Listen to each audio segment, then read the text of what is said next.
Hi friends, வினோல ராஜா சமையலுக்கு உங்களை அன்போடு வரவேற்கிறேன். இன்றைக்கி நைட்டு டின்னர் உங்கள் வீட்டில் என்னன்னு பார்க்க போகிறோம். இன்றைக்கி பாஸ்தா செய்ய போகிறோம். பாஸ்தா வினோலா ஸ்டைலில் செய்யலாம். பாஸ்தா செஞ்சுட்டு உருளைக்கிழங்கு ஃப்ரீத்து பொட்டாட்டோஸ் அது குறிக்க போகிறோம். இது நான் முதல்ல கொஞ்சம் நிறைய தான் செய்ய போகிறோம் பாஸ்தா. அதனால் பெரிய இடமா வச்சு பேர் போட்டிருக்கேன். முதல்ல பேர் போட்டு உருவிடுச்சு. அப்புறமா வெங்காயத்தை இந்த மாதிரி கட் பண்ணி போட்டிருக்கேன்.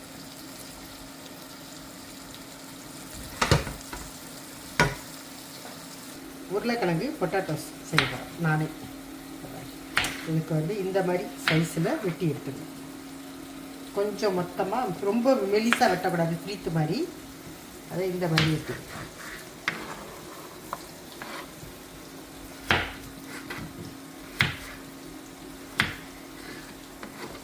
நாளைக்கு எங்களுக்கு விபூதி புதன் தோக்க போகுது. கராமின்னு சொல்லுவாங்க. இது ஒரு 40 நாள்.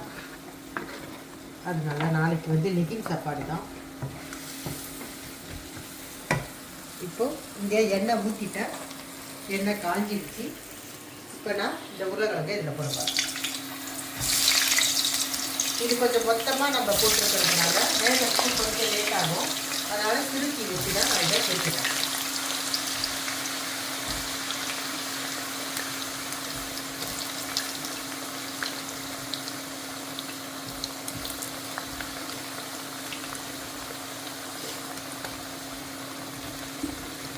அப்படியே சிறுக்கியில் பொரிக்க வேண்டியது. ஏற்கனவே அது சிறுக்கியில் தான் இருக்குது.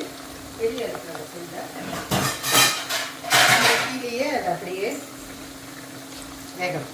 நல்லா வெந்து முறுமுறுன்னு வரும்போது நம்ம எடுத்துட்டு அதில் மிளகுத்தூள் உப்புத்தூள் போட்டுட்டேன். அதெல்லாம் முடிஞ்சிருச்சு. ஹெல்த்தியான ஃப்ரீத்து ரெடி ஆகிடுச்சு.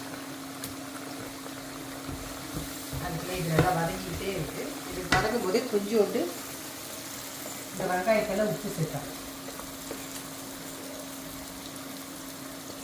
ஒரே நேரத்தில் எல்லாமே ஸ்டார்ட் பண்ணி செய்கிறோம். சுட சுட ஒரு அரை மணி நேரத்தில் டின்னர் ரெடி ஆகிடும். இங்கே கரண்ட் அடுப்பில் இந்த தண்ணி பாத்துக்காக சூடு.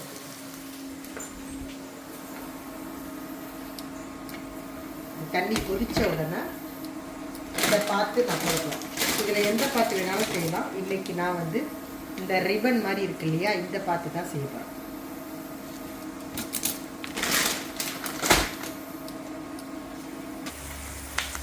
வெங்காயம் வெட்டிக்கிறேன். கண்ணாடி பக்கத்தில் இருக்கு. இப்போ இந்த சமயம் நான் சிகப்பு கலரு கொடை மிளகா போடுறோம்.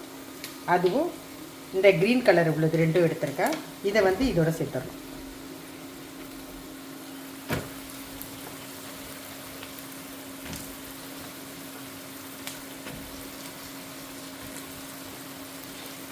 இதை சேர்த்து இதையும் அந்த பேரோட அப்படியே வதக்கிக்கணும்.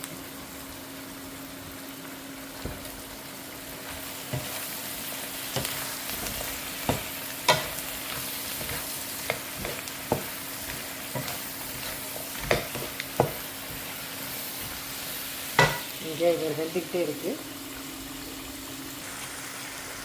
நல்லா வதங்கிட்டுருக்கு.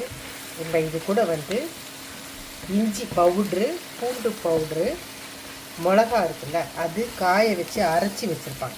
அதோட பவுட்ரு இது எல்லாமே இங்கே காசில் வாங்கினது தான். அது கொஞ்சோண்டு மிளகுத்தூள், கருப்பு மிளகுத்தூள் கொஞ்சம், வெள்ளை மிளகுத்தூள் கொஞ்சம் போட்டு இதை நல்லா வதங்கிடுச்சு. இதோடு சேர்த்து அதையும் போட்டிருக்கேன். அதுக்குள்ளே பாத்துக்கு தண்ணி கொதிச்சிடுச்சு. பாத்து போட்டுருக்கேன். இந்த பாத்து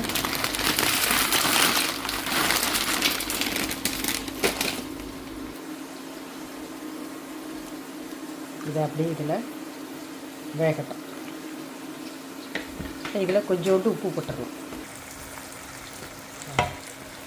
சாப்பிட்றோமோ இல்லையோ பார்க்கும் போதே ஒரு கலர்ஃபுல்லாக இருக்குது பாருங்கள்.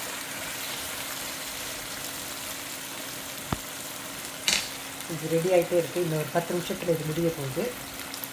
இது உருளைக்கிழங்கு செஞ்சு இதில் மிளகுத்தூள் உப்புத்தூள் போட்டு ரெடி பண்ணி வச்சுட்டேன். எண்ணெய் கொஞ்சம் காயணும். அப்புறமா தான் திருப்பி உருளைக்கிழங்கு போடணும். இதில் இப்போ கொஞ்சோண்டு கேரட்டு போட்டிருக்கேன். கேரட்டை இந்த மாதிரி ஸ்லைஸாக போட்டுருக்கேன். இந்த சூப்லேயே அது வெந்துடும். ஏன்னா இதை ரொம்ப ஃப்ரை பண்ணக்கூடாது. இந்த சூப்லேயே வேகிறதுக்காக தான் நான் தண்ணியே ஊற்றலை. அந்த பேர்லேயே தான் அதை வந்து நான் அப்படியே வதக்கி விட்டுருக்கேன்.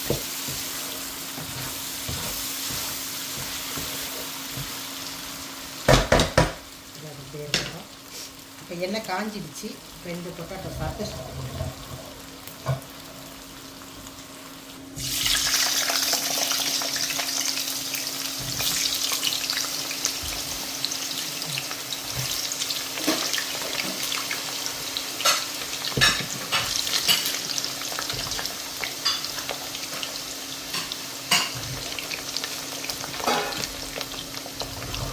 இது அவ்வளோ ஷிஃப்ட், 3 ஷிஃப்ட்டு வரும். இது உருளைக்கிழங்கு மட்டும் நான் தான் ரெடி பண்ணி செய்வேன். ஆரம்பத்தில் வாங்கி செய்வேன். ஃப்ரீத்து அந்த இதெல்லாம் கோன்ஸ்லி பண்ணுது. அது அப்புறம் இந்த மாதிரி ஃப்ரெஷ்ஷாக செஞ்சு கொடுக்குறது நல்லதுன்றதுனால ஒரு கிட்டத்தட்ட ஒரு 3-4 வருஷமாக ஃப்ரீத்து வேணும்னா நானே இந்த மாதிரி கட் பண்ணி நானே செஞ்சுக்குவேன். வாங்கி செய்வேன்.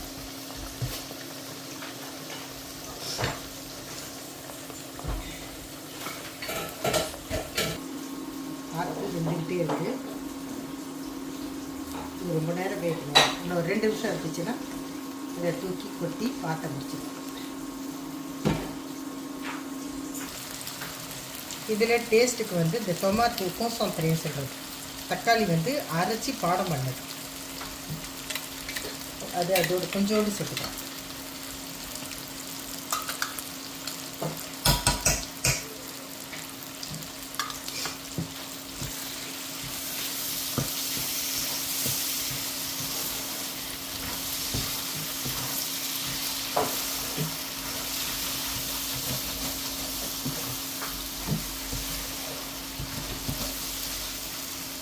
இது முடிகிற பக்குவத்தில் வந்துடுச்சு. இப்போ இதில் சோஜா சேர்க்குறேன். இப்போ கொஞ்சோண்டு பூ கொடுக்கறதுக்காக சோஜா இது வந்து கொஞ்சம் உப்பு கறிக்கும். நான் அதனால தான் இதில் ஆரம்பத்திலே அரை உப்பு போட்டிருக்கேன். இதை கொஞ்சோண்டு அரை சேர்க்கணும். பாஸ்தானா கொஞ்சம் சைனீஸ் ஸ்டைலில் வரணும்ல, இதெல்லாம் போட்டோம்னா தான் அந்த வாசனை வரும்.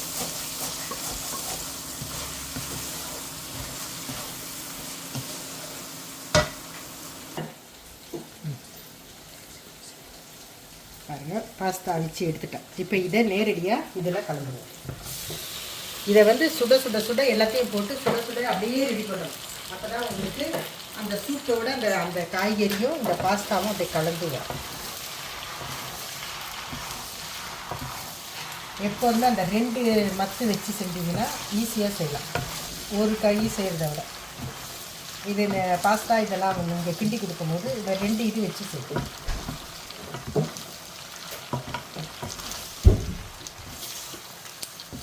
தீயை கம்மி பண்ணிக்கலாம். கம்மி பண்ணிவிட்டு பார்க்கும் போதே உங்களுக்கு மிச்சி ஊறுதா, உங்களுக்கு ஊறுதோ இல்லையோ, எனக்கு ஊறுது செய்யும் போதே. என் பொண்ணு நாக்கை தட்டிக்கிட்டு பார்த்துட்ருக்குறான். என்ன அவள் தான் வீடியோ எடுக்கிறேன், நான் வீடியோ எடுக்கலை. ஏன்னா என்னோடய 2 கையும் தான் இங்கே வந்துருச்சேன். எனக்கு இந்த சமைக்கிறத விட இந்த வீடியோ எடுத்து போடுறது பெரிய தொல்லையாக இருக்குது. இருந்தாலும் நிறைய பேர் பார்க்குறீங்க வீடியோவை. உங்கள் ஆசைக்கும் போடலாம். எனக்கும் இது ஒரு போடுறது எனக்கும் ஒரு ஆசை தான். இந்த வீடியோ நான் போடுறேன்னு இல்லை, யார் பார்க்குறாங்களோ இந்த வீடியோ நானே திருப்பி பார்ப்பேன். இப்போ இதில் கிராம் ஃப்ரெஷ்ஷு கொஞ்சோண்டு போடுவோம். முடிக்கும்போது கிராம் ஃப்ரெஷ் போட்டுட்டு நிறுத்திடலாம்.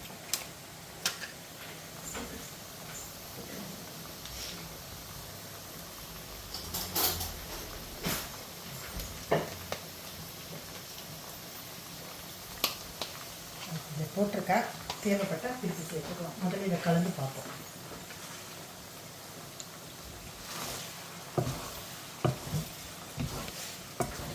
பத்தாது, இது எல்லாத்தையும் தான் போடணும். இப்போ அடுப்பையே நிறுத்திட்டேன் நான். ஏன்னா இது கிராம் ஃப்ரெஷ் வந்து வேகணும்னு அவசியம் இல்லை. இந்த கிராமுக்காக தான். இதுவும் வந்து உங்களுக்கு அந்த ருசி கொடுக்கறது தான். நீங்கள் இந்த மாதிரிலாம் நல்லா எல்லா இதையும் போட்டு வக்கனையாக செஞ்சு கொடுங்களா, யாருமே வந்து ரெஸ்டாரண்ட்டுக்கு போகணும் ஹோட்டலுக்கு போகணும்னு கேட்க மாட்டாங்க.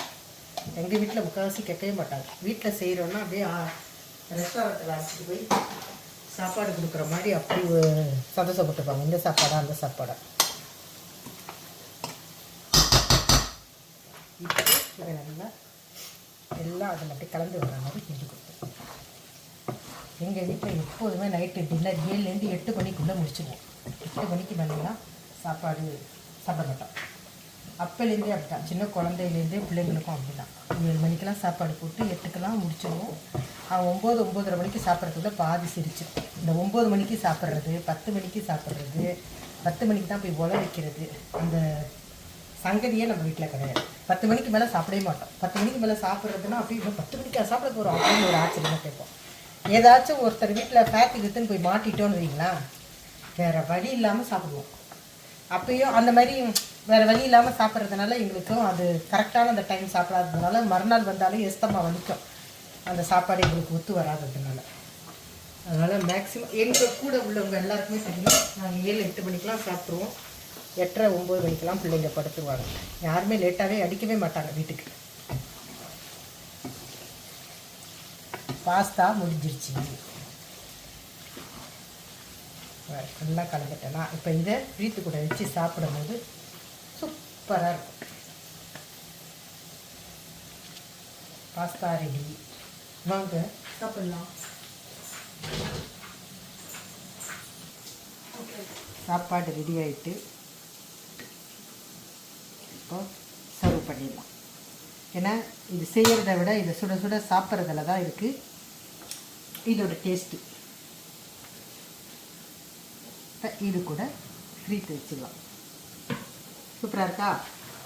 இன்றைக்கி டின்னர் எங்கள் வீட்டில் இது தான். அது கூட நாளைக்கு மத்தியானத்துக்கு சப்பாத்தி ரெடி பண்ணிகிட்ருக்கோம். நாளைக்கு லஞ்சுக்கு சப்பாத்தி.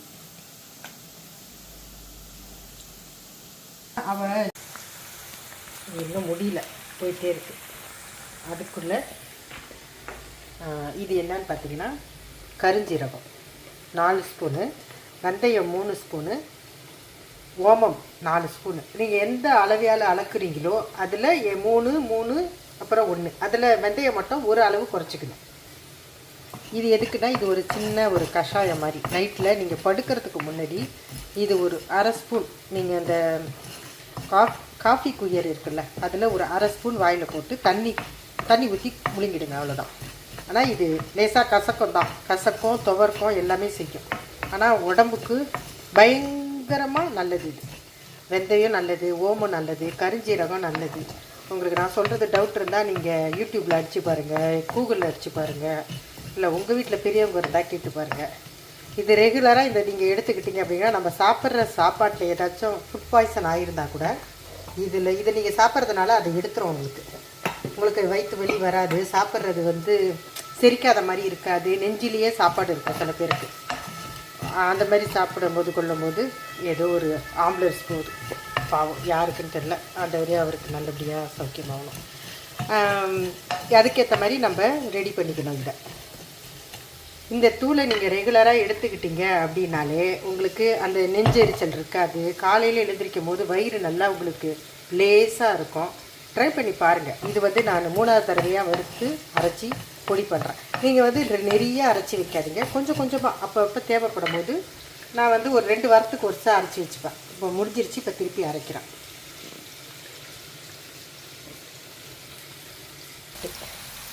இது முடிஞ்சிருச்சுன்னா சாப்பிட்றது தான். எல்லோரும் வந்துட்டாங்க ஸ்கூல் முடிச்சு, இல்லை ஒரு பொண்ணு மட்டும் வந்துட்டுருக்காங்க. எல்லோரும் வந்துட்டாங்கன்னா சாப்பிட்டுட்டு சொல்லிட்டு பத்திரம் தான். இன்றைய வேலை எனக்கு கொஞ்சம் லேசாக தான் போச்சு. மத்தியானம் கொஞ்சம் க்ளீனிங் ஒர்க் இருந்துச்சு, ஆனால் வீடியோ எடுக்க முடியல. அது ஏற்கனவே எடுத்தது தான், பார்த்த வீடியோ தான். நேற்று நீங்கள் பார்த்துருப்பீங்க அந்த மிஷின் வச்சு செய்கிறது, அதுவே மேலே வச்சு செஞ்சுருந்தேன். கொஞ்சம் நேரம் புக்கு படித்தேன், அப்புறம் கொஞ்ச நேரம் படங்கள் பார்த்தேன், வெப் சீரியல் பார்த்தேன். அவங்க ஜோதிகா நடித்து ஒரு சபனாஷ்மி நடித்த ஒரு வெப் சீரியல் வந்துச்சு. நான் ஜோதிகாவுக்காக தான் அதை பார்க்க ஆரம்பித்தேன். ஆனால் எனக்கு அது பார்த்ததில் கொஞ்சம் வருத்தமாயிடுச்சு. என்னென்னா அவங்க ஜோதிகா அதில் நடிச்சிருந்த கேரக்டர் நல்ல கேரக்டர் தான், ஆனால் அதில் அவங்க சிகரெட்டு பிடிக்கிற மாதிரி ஒரு சீன் 2 தடவை வருது. நான் இது ஒரு 4 தடவை 7வது எபிசோடில் இருக்க, இன்னும் முடிக்கல. சிகரெட் பிடிக்கிற மாதிரி ஒரு சீன் வருது. அதில் அந்த சீன் அவங்க அவாய்ட் பண்ணியிருக்கலாம். அது எதுக்காக அந்த சீன் அவங்க நடித்தாங்கன்னு எனக்கு அதுதான் கொஞ்சம் டிஸ்டர்ப் ஆகிடுச்சு. அந்த சீன் பார்க்கும்போது ஜோதிகா மேலே எனக்கு நான் ஒரு பெரிய மதிப்பு இருந்துச்சுங்களா. அதுமாரி சினிமா நடிகையாக இருந்து அவ்வளோ ஒரு படம் நடித்து கொண்டு ஒருத்தரை காதலித்து கடைசி வரைக்கும் அவரையே கல்யாணம் பண்ணி அவங்க கல்யாணம் பண்ணிக்கிறேன்னு சூர்யா ஓகே சொல்லும் போது 4-5 படத்துக்கு அட்வான்ஸ் கொடுத்ததுக்கு திருப்பி கொடுத்துட்டு கல்யாணம் பண்ணாங்க. அதுக்கப்புறம் கல்யாணம் பண்ணுற சமயம் அவங்களுக்கு ரொம்ப தமிழ் தெரியாது கொள்ளாது.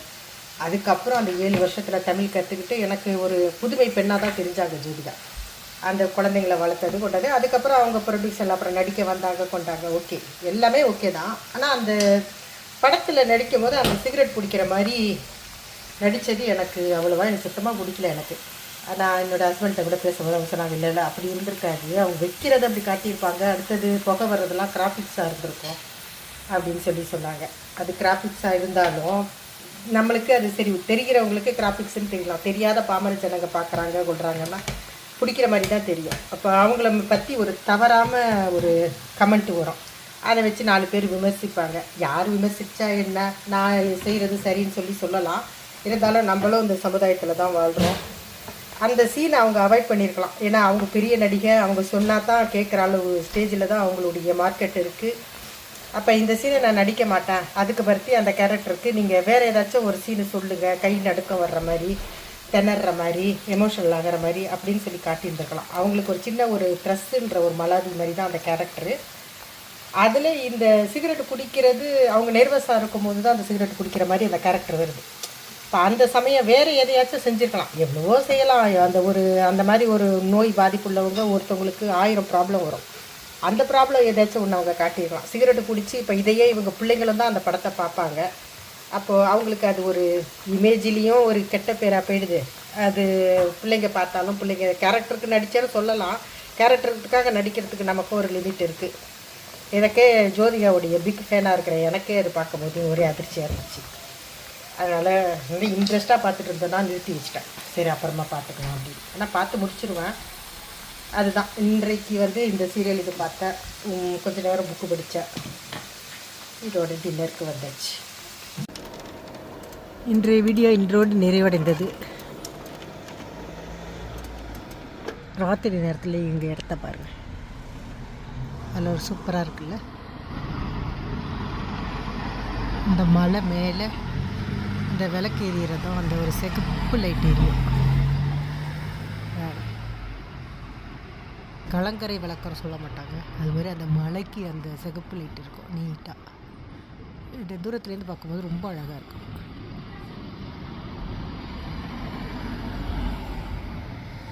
இவ்வளோதான் இன்றைய வீடியோ. அங்கே ஒரு ஃப்ளைட்டு போகுது பாருங்கள். நாளை வீடியோவில் சந்திக்கலாம். பாய்.